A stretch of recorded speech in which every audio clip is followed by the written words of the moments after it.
Welcome back to the sweatshop. In today's video, we're going to be working on this 2011 Toyota RAV4. What we're going to be doing in today's video is going to be showing you how to replace these wipers. Now, super easy job, especially on the Toyotas. All you got to do is select the right type of blade. Well, what is the right type of blade? Essentially, if you're in the Rust Belt or anywhere where you have inclement weather, winter, lots of rain and whatnot, or freezing rain, what you want to do is get yourself a beam type blade. So this guy here, you can see, is a beam type blade. It doesn't have multiple working or moving parts. That can be quite a pain in the winter time because it likes to freeze up. So this is the style of blade that you would like. This is a single piece blade essentially, or what is considered to be a beam type. So when it is pressed against your windshield, it conforms to the shape of the windshield. It does a much better job of distributing pressure on the blade so that you get a much cleaner wipe. It also doesn't build up with all sorts of ice and grit and stuff like that, causing it to basically streak and all the rest of that. So when selecting a blade, cheapest isn't always best.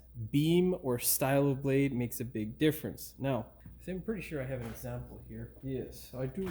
So this here, good blade, works well. However, in the wintertime, when you get ice that forms, because this doesn't follow the form or shape of the windshield perfectly when it is frozen in place, you'll get all sorts of uneven wiping, and that's no good. So this style of blade, not good unless you're in dry, rainy climates that don't deal with salt and all that stuff. And this also not good. Get rid of a blade if it looks like that quickly, because, well, if you have a blade with this style, it's going to scratch the hell out of your windshield, which, well, windshields are much more expensive. That being said, once you select your blade, brand, whatever. Bosch is okay. Denso's not bad.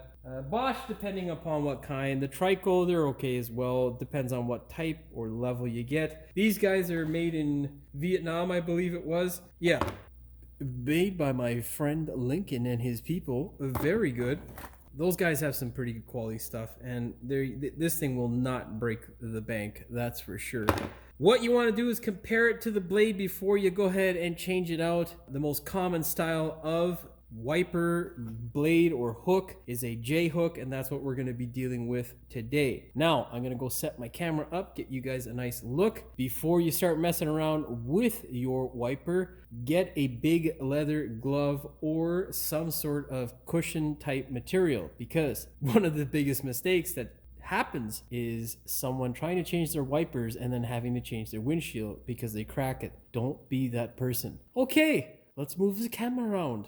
Currently, we are looking at the passenger side blade. What we need to do to ensure a smiley face and not a sad face is lift the blade up, put that glove there. Because if for whatever reason you take the blade off and that hook contacts your blade at full force, like so, it is most likely going to break it. And with breaking the windshield, you will most definitely break a small hole in your wallet. As you can see there, our windshield is heated, which will break a bigger hole in your wallet. Now, in order to get this thing off, these guys have little quirks about them, all sorts of little clips and whatnot. This is by far the most common now. You have these little tabs that you release, and then you're just gonna shove the blade back. Now, don't go at it like an ape or a gorilla, because if you bash this thing too hard, you can damage the blade or the wiper end that attaches to your wiper transmission. And if you break that, wiper transmissions and wiper motor assemblies are quite expensive. So take your time, inspect it.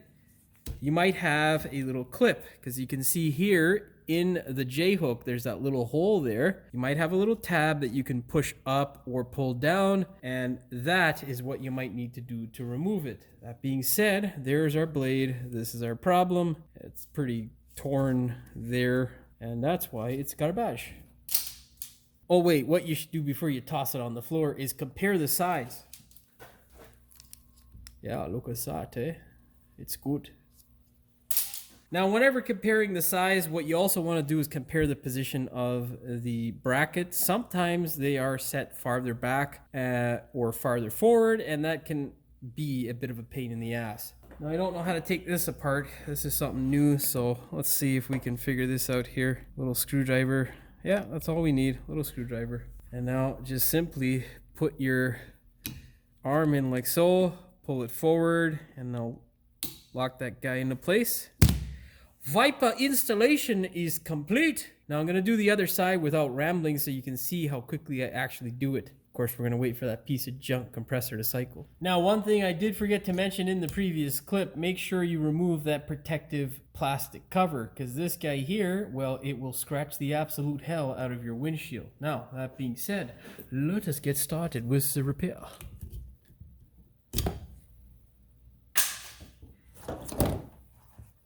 Just in case, brother, hands slip and whatnot, and the last thing you need is a issue that tissues won't solve.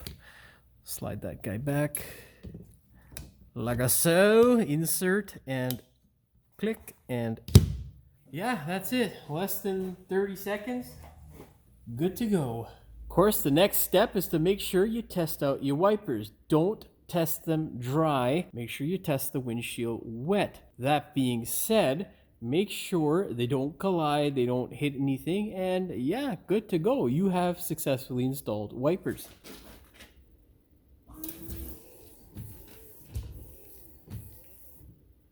How is it looking? That looks good to me. Can't see a problem, brother. I think we are successful. I think we have done a good job. We can now report to the customer that his car is ready for pickup and that he must pay my bill right away in order to receive his pile of junk Toyota. Okay, I must bid you farewell for this clip. That's all she wrote for this one. Hopefully you found the video entertaining as well as insightful. If you did, please like, share, and subscribe. Don't forget to hit the notification bell so you never miss one of my new videos. And as always, thanks for watching. We will see you in the next one. If I can get the blade out here. God damn it. They Loctite this shit in there? Get the God damn it, dude. There's a piece of the blade. Okay, well, if you're gonna get blades, make sure you can get them out of the box. That's step number one. Second thing you want to do, we're gonna wait for that fucking compressor to come off because I'm gonna lose my fucking mind. I actually went next door and I told my neighbor, you gotta do something about that shit. He's like, yeah, I got a leak upstairs. Brother, this thing's killing me. It is fucking killing me. That's the piece that fell out. Drinking of the water. H2O. Brother, very importante. You see this? This is bought by Costco or at Costco.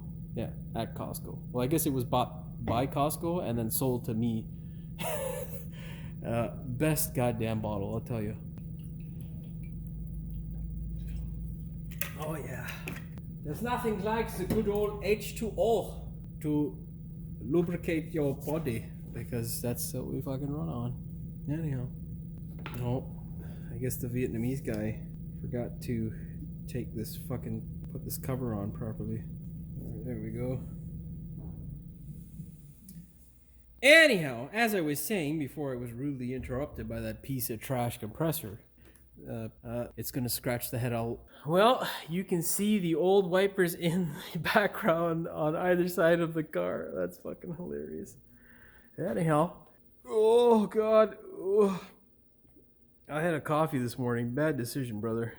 I don't usually have coffee anymore, and it's making me pay for it. I got a little bit of heartburn and shit. Anyhow, ending. Oh god. Oh.